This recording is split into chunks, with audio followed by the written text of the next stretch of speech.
Agora toma nas tuas mãos, meu Deus, a ministração da Santa Ceia do Senhor. Toma nas tuas mãos o teu servo, o evangelista Jefferson, que irá ministrar esta ceia nesta manhã. Use poderosamente, Senhor, para que o teu nome seja glorificado. Nós oramos ao Senhor, em nome de Jesus. Amém. Saudações em Cristo Jesus, irmãos. Amém. Livro de João, capítulo de número 5.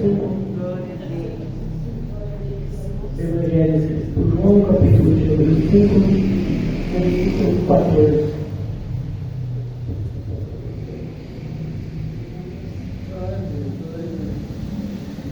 Depois disso, encontrou-o no templo e disse-lhe: Eis que já a estação, não peques mais, para que não te suceda alguma coisa pior. Vamos ler novamente para reforçarmos a informação. Depois disso, encontrou-o no templo e disse-lhe: Eis que já a estação, não peques mais, para que não te suceda alguma coisa pior. Amém? Sempre glorifica o nome do Senhor. Existem princípios, verdades sobre a Santa Ceia que às vezes nós nos esquecemos de apontá-los. Existem princípios, verdades sobre a Santa Ceia que às vezes nós nos esquecemos de apontar. Então, na semana passada nós falamos sobre Páscoa, sobre Pêssego, sobre a festa de comemoração dos judeus, e como ela trazia à memória a libertação do povo e do seu povo. E Deus pediu que o povo sempre se lembrasse disso. Nós sabemos que a nossa Páscoa é Cristo, e por ser Cristo, nós não olhamos para trás, nós lembramos da existência de Cristo, mas nós olhamos para frente. E o alvo da igreja só pode ser que é o céu. O alvo da igreja só pode ser um, que é o céu. O alvo da igreja só pode ser um, que é o céu. E compete-nos a missão, a incumbência, o dever, a ordenança. Paulo, em intrepidez e ousadias de palavra, diz que é obrigatório que o cristão entregue algo a outras pessoas também. Muitas pessoas vivem sem saber onde vão chegar. Muitas pessoas vivem sem saber onde vão chegar. Mas o cristão, ele sabe para onde ele está indo. As 3 maiores dúvidas da psicanálise é de onde eu vim, quem eu sou e para onde vou em existência humana. E Cristo nos respondeu as 3. Eu vim de Deus, eu sou de Deus, e eu tornarei para aquele que me ama. Então, qual é o princípio verdade da armatiologia? O princípio verdade da ciência que estuda o pecado é entender que pecado é errar o alvo, é estar errante no caminho. Então, se eu pego o conceito hebraico, o grego da palavra pecado, eu vou entender que a raiz etimológica quer dizer: você errou, você errou o caminho. E errou por quê? Porque talvez tinha um buraco no meio. E errou por quê? Porque talvez tinha uma cratera no meio. E errou por quê? Porque talvez tinha um atalho e você decidiu cortar caminho pelo atalho, e ao entrar no atalho, você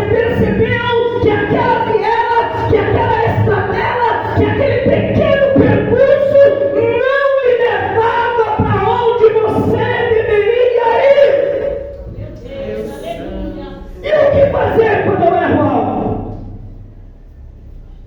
E o que fazer quando eu erro o caminho?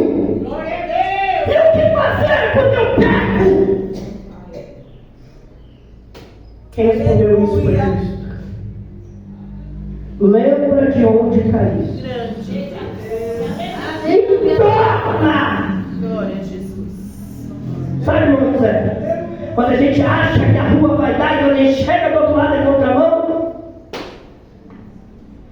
Aí Cristo disse: eu sei as tuas obras. Tenho contra ti, porém, que deixaste no primeiro amor.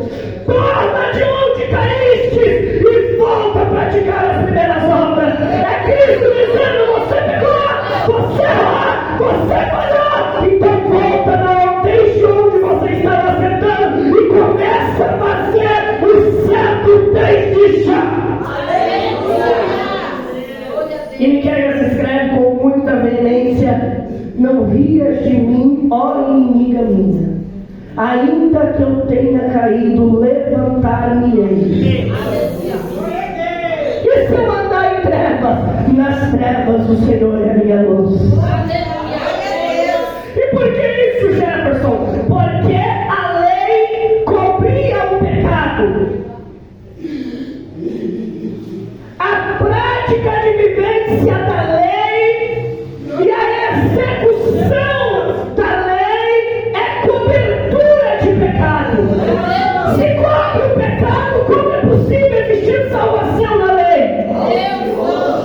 A salvação na lei se dava por intermédio da fé. Salve o Senhor! Glória ao Senhor! Glória a Deus! Vamos continuar. A intervenção da lei não gerava salvação, porque a lei se permeava por cobrir o pecado. A lei se permeava por cobrir o pecado. Então, para que houvesse salvação, era necessário ter fé. Então, na lei, a salvação, ela vinha pela fé. E como dizer tudo isso? Dizendo de forma muito simples: Abraão creu e isso foi-lhe imputado por justiça. Ora, na lei, a salvação se dava por crer naquilo que Deus impetrou em direção da existência humana. Na lei, a salvação se dava por crer naquilo que Deus impetrou na existência humana. Era ter fé, era ter condições de acreditar e condições de executar a fé. Ora, se não deixamos, fé é o firme fundamento das coisas que não se veem, mas se esperam. E por isso Abraão foi salvo, porque Deus lhe disse: Abraão, sai da tua terra, sai da tua parentela e vai para uma terra que eu te mostrarei. Abraão não sabia para onde estava indo, Abraão não sabia como ia chegar, Abraão não sabia qual era o caminho, Abraão não sabia qual era a estrada, Abraão não sabia qual eram as intempéries que haveriam no meio do caminho, Abraão não sabia qual eram as motivações, Abraão não sabia qual eram as lombadas e os prejuízos que iria ter no meio da caminhada. Ele não sabia quanto de roupa tinha que levar, quanto de comida tinha que levar, quanto de alimento tinha que levar, quanto de sustento tinha que levar. Ele só sabia: se o Senhor está me dando algo, eu vou para o alvo. Se o Senhor me deu algo, eu vou para o alvo. Com mão ou sem mão, com roupa ou sem roupa, com condições ou sem condições, com estrutura ou sem estrutura, eu vou para o alvo. Mas no momento de caminhada, Abraão também errou o caminho quando mentiu para os egípcios. E o que fazer? E aí o autor diz: aleluia. que quem confessa os seus pecados e deixa alcança a misericórdia. Abraão foi lá para o rei e disse: eu menti, Sara não é minha irmã, Sara é minha mulher, porque na verdade a Sara era meia irmã dele, mas ele estava ali como esposo dele, estava ludibriando, e ele diz: eu reconheço! Porque a lei cobria o pecado, mas a graça expõe o pecado. A lei cobria o pecado, a graça expõe o pecado. A lei deixava o pecado abafado, a graça ela manifesta o pecado. A graça ela manifesta o pecado. A graça, preste atenção nisso, a graça manifesta o pecado. E para que manifesta? Para que haja expiação. Mais tarde, Jesus o encontrou no templo e disse: vá, que já está curado, não voltes a pecar, para que não te suceda coisa pior. Errar o caminho algumas vezes vai te denunciar que você não terá condições. Algumas vezes errar o caminho vai te denunciar que você não terá condições. Preste atenção em mim. Errar o caminho algumas vezes vai te denunciar que você não terá condições, não terá combustível, não terá alimento, não terá sustento suficiente para continuar a caminhada. Errar o caminho às vezes quer dizer que você vai gastar a força naquilo que não é, e aí você não vai ter forças para continuar a caminhada. E olha o que Cristo está dizendo. Mais tarde, Jesus encontrou no templo e disse: você já está curado, não volte a pecar para que não te suceda coisa pior. Não são todas as vezes, não são todas as situações, mas algumas vezes a doença deste homem estava atrelada ao seu pecado. Preste atenção nisso. Porque o pecado, quando não mata o corpo, o pecado mata a alma. Então quem é o inimigo do homem, se não a sua própria carnalidade que busca o pecado? Que busca um método mais fácil, que busca um método mais saciado, que busca a alimentação das suas naturezas. E quanto mais eu alimento a minha natureza terrena, caída, corrupta, corruptível, quanto mais eu alimento a minha natureza, mais eu mato o meu espírito. Se errar o caminho, sua direita. Então o que o Espírito vem fazer? O Espírito ele vem me converter. E o que é conversão? Conversão é sair de uma trajetória e ir para outra. Conversão é sair de uma trajetória e ir para outra. Ora, o homem estava ali há 38 anos. Quantos anos? Quantos anos? 38 anos. Cristo chega a ele e diz: você quer ser curado?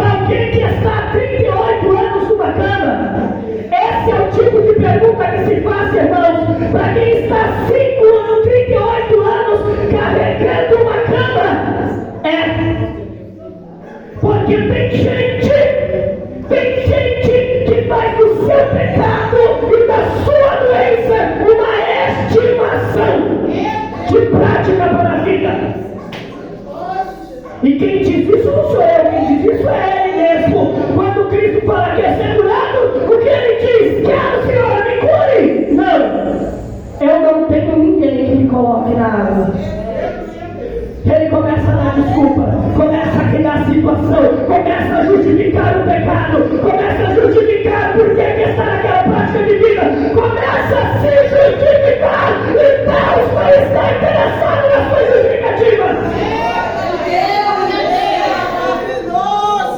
O chamado dele é: lembra de onde caíste e torna! Contorna! Volta, deixa a prática do erro. Deus não está interessado nos seus motivos para errar o caminho. Não adianta colocar a culpa no GPS, não adianta colocar a culpa no pai, não adianta colocar a culpa na mãe, não adianta colocar a culpa no amigo, não adianta colocar a culpa na situação financeira, não adianta colocar a culpa na igreja, não adianta justificar. Deus só está interessado em uma coisa. Versículo 7. Senhor, eu não tenho ninguém que me ponha no tanque quando a água é agitada, pois enquanto estou indo, desce outro antes de mim. Ordenou-me Jesus: levanta-te. Só glória por causa disso. Ordenou-me Jesus: levanta-te. Ordenou-me Jesus: levanta-te. Jesus poderia ter sentado do lado dele e tipo: é mesmo, você não tem ninguém, você é um coitado, todo mundo te abandonou, cadê tua família, cadê teus amigos? Mas Jesus não dá trela para as situações dele. Jesus tem algo de mais importante para tratar, e Jesus diz: levanta-te. Eu estou interessado em te colocar de volta no caminho, eu estou interessado em te colocar de pé. Jesus poderia ter chegado para ele e ter dito: olha, a tua situação é difícil mesmo, né? Senta aqui que eu vou te dar um abraço, senta aqui que eu vou conversar. Você errou por causa disso, por causa daquilo, mas na verdade Cristo está olhando para ele e está dizendo: levanta,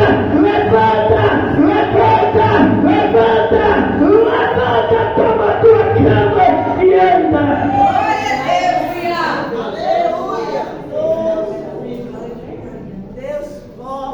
Este homem está em miséria. Este homem está em miséria. E estar em miséria aqui me lembra muito bem a situação de Betânia. Porque Betânia é uma junção de palavras que era um lugar colocado para pessoas que estavam em algum tipo de declínio. E lá no capítulo 11 do João, Jesus aparece em Betânia para ressuscitar um homem chamado Lázaro. No capítulo 12, Jesus está neste lugar, agora, em uma mesa. Preste atenção em mim. Jesus está em um lugar, em uma mesa. O contexto ali é um contexto de cultura judaica. Então nós temos alguns princípios que são diferentes do ocidental. Primeiro, que na cultura judaica todos sentavam ao chão. E é uma cultura muito expositiva, né? Então, ali só tinham homens ali. Não tinha mulheres, porque quando tem uma reunião de homens, a autoridade estava sobre eles. Então só tinha homens e não tinha nenhuma mulher. Então, a conta aproximada ali é que pelo menos 14, 15 pessoas naquela mesa ao redor.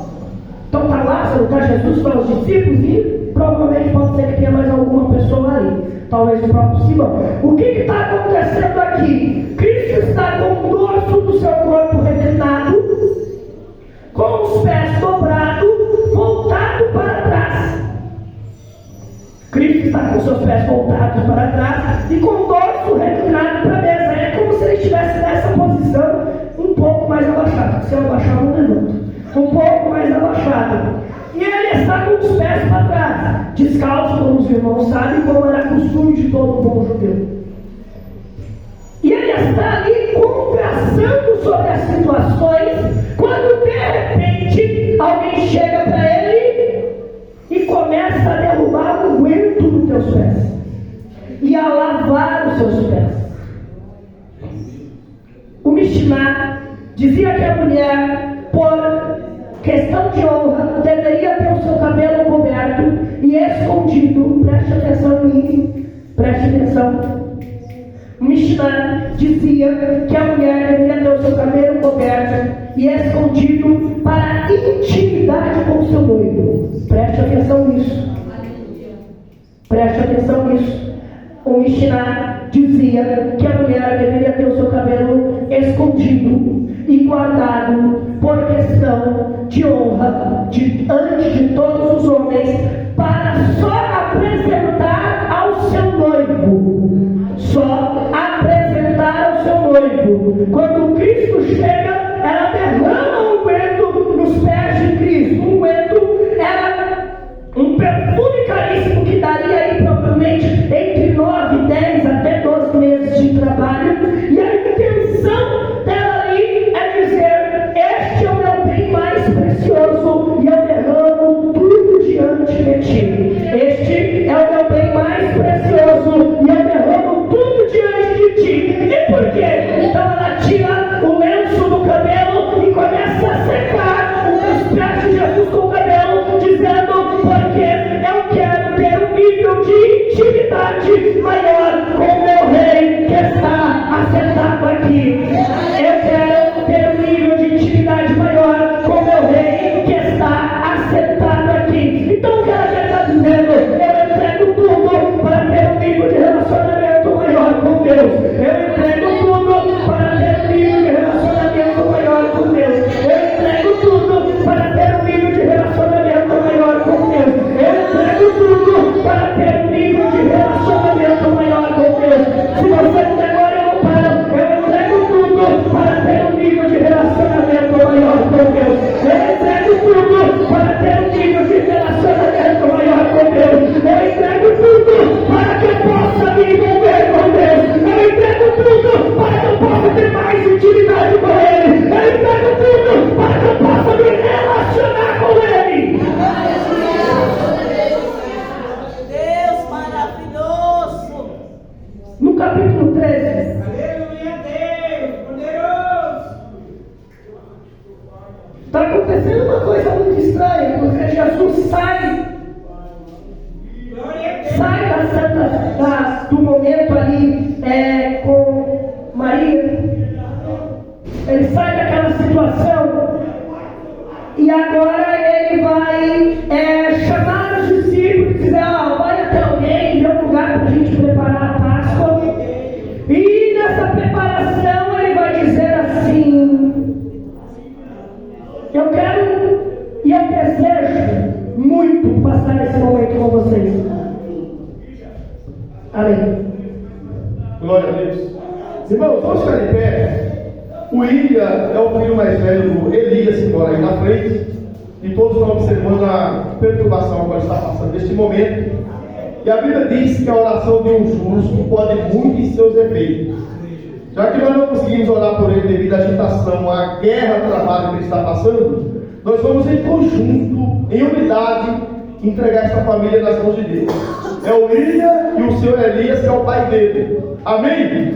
Vamos orar, levanta as mãos em nome de Jesus e fazer esse clamor pela vida do Ilha, esse rapaz que está aí com todo esse problema que está passando, tá bom? Em nome de Jesus. Soberano Deus, eterno Pai, nós agora juntamente